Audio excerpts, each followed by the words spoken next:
Wow, guys. I'm a bit worried about this one.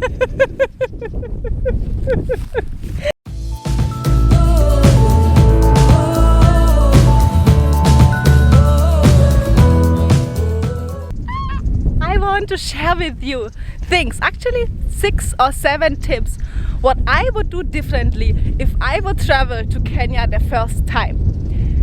And as you can already see here, like I am at one of my most favorite places in Mombasa, and it is a hidden place. Like this place is not even known by locals who live in Mombasa and live around here.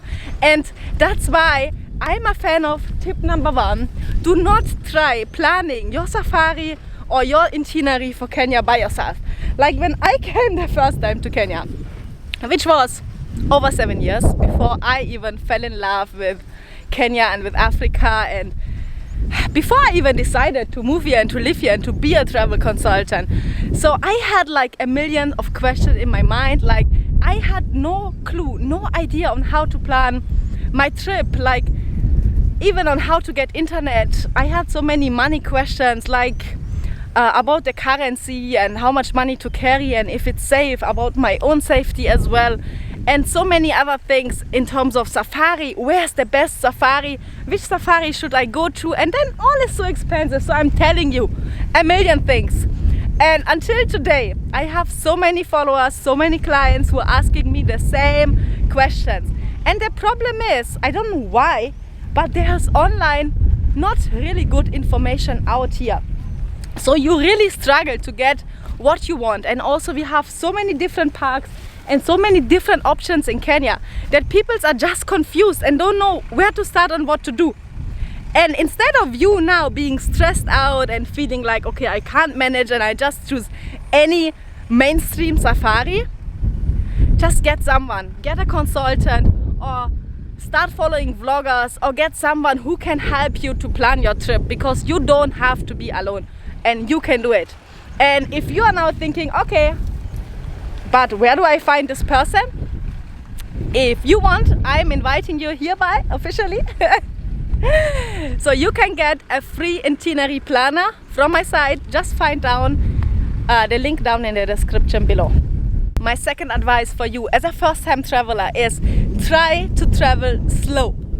I know you want to do everything and you want to go there and you have maybe 10 days or 14 days in Kenya, and then you choose to travel to like 5 different spots. But let me tell you something. If you try to do too many things, too many spots at the same time, you will end up experiencing nothing, because you will be exhausted, tired. And honestly, the best experiences I did while traveling in Kenya was while I was taking my time, while I was going slow, while I was taking at least a week or 2 weeks, 3 weeks, or even a month in the same city with a community, with a village, so that I could be able to connect with them and truly figure out what are the hidden spots and what are the local experiences I have to do.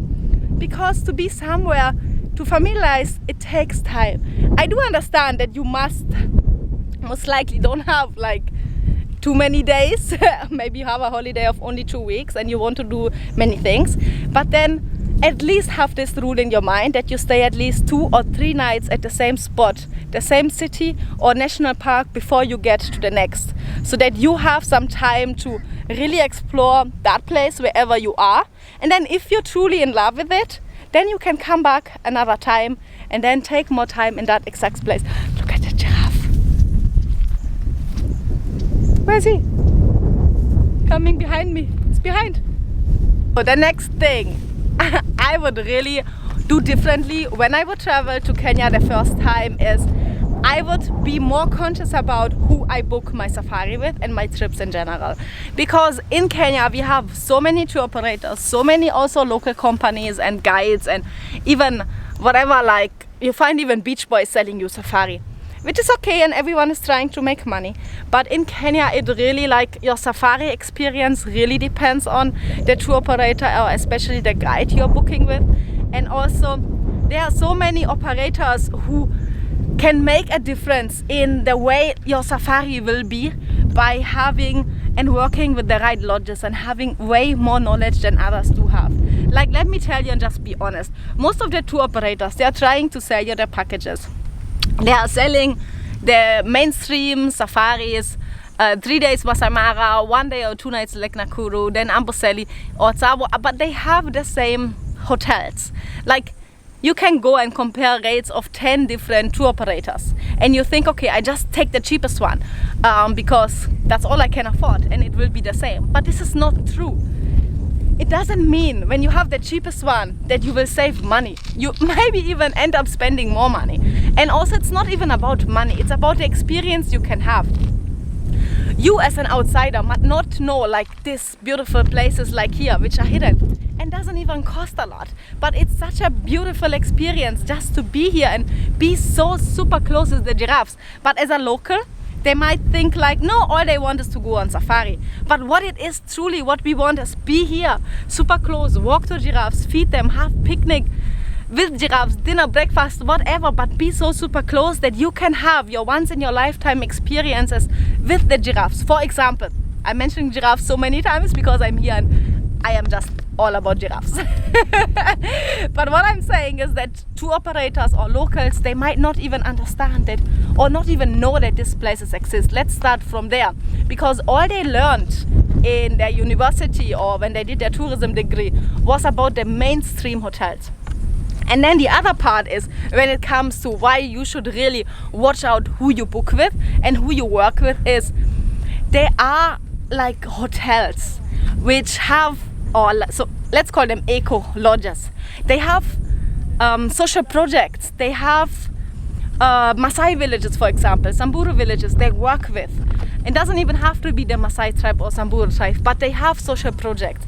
And I personally, and I know a lot of you guys who are my followers, they love also supporting locals while they travel, and they want their money which they spend to end up being in Kenya and not just get into an international hotel or with an international tour operator. So I always try like to help my clients to hook them up with local tour operators, which also they make sure if they book with them, they will have a local experience and also have this, they call it real life experiences, which means you can get to stay with the Maasai, have like learn how they cook like in the Maasai villages, and I'm not talking about the fake ones which are set up for tourists. I'm now talking about the real experiences which you can only do if you have eco lodges who work with such villages, or if you yourself are connected through a local guide who is from that area and who can take you there. So another thing which I wish I would have done differently when I traveled the first time to Kenya is by really having a better budget in place. Like, I had no clue that traveling in Kenya is that damn expensive, and I am just honest to you guys. Like, traveling in Kenya can be so expensive, and I wish I would had known that before and had planned myself accordingly. Maybe of course I didn't do the proper research, and I also planned spending a lot of time in Kenya. Ooh, that wind. Sorry guys. But if I would have known or had a better budget in place, I would have most likely also traveled to some less unknown places like Turkana, like northern Kenya, or Samburu area. But this just involves more time and more money because it is quite far. So if you travel there, you need at least like 2 weeks to explore. You need a Land Cruiser, a 4x4, you need a local guide, a local tour company you can work with so that you are safe and also get the experience you want. And it's just because of the distance super far. So another thing I wish I would have done differently if I were to travel to Kenya right now again for the first time is not being ashamed of bargaining and not being shy of saying no. Like, so many people here, they just want to sell you something, and it is okay, guys, or especially ladies. Ooh, I'm really trying to fight here against the wind. It is okay to say no. Like, if you don't want to buy anything because there are so many Maasai, they want to sell you their ornaments, it's okay, say no. Or if they want to have your phone number or whatever like they want from you, or take you out for lunch or dinner, or invite you to their home, it is okay, say no. You don't have to say yes just to be friendly.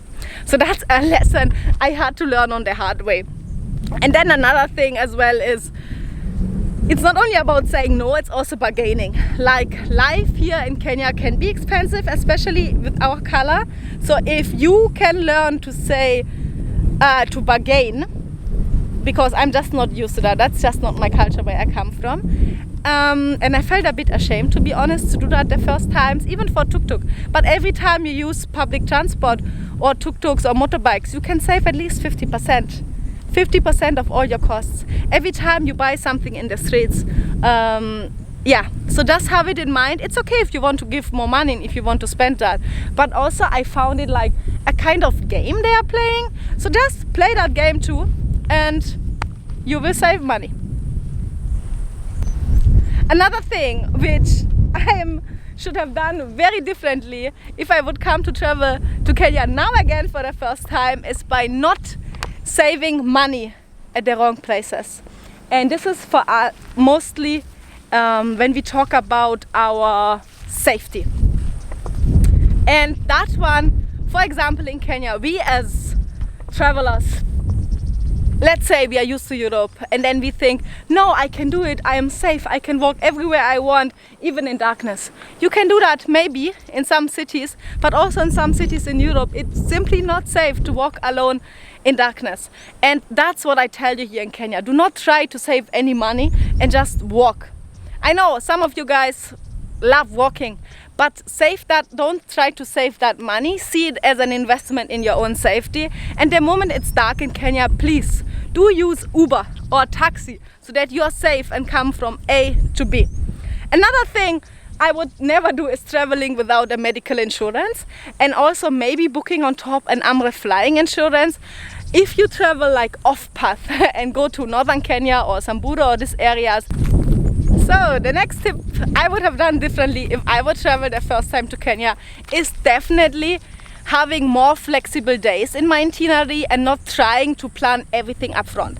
Like the way I come from is just like you organize your holidays, your trip, and every day in your itinerary is fully packed, fully planned, which is okay if that makes you feel safe. But if you really want to travel and get the experiences and be free and go with the flow and be like, okay, I'm here now, I can experience new things, I'm going to meet new people and they're inviting me to go somewhere, or you have just heard about a really nice, amazing place like the way I am in right now, here in Mombasa, it would be really sad if you would miss out on something like that, only because your itinerary is fully planned or over planned. So what I would suggest is have things in your itinerary which is like, oh no, maybe I do this, maybe not, and only plan and book your safari in advance to make sure that this one is guaranteed and you have this experience. But apart from that, leave a few days flexible and you can get the real experiences while you're here. So guys, I hope you like this kind of videos. Whoop.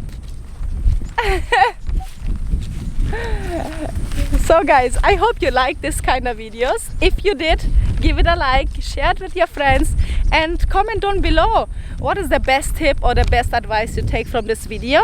And then guys, I see you in my next video.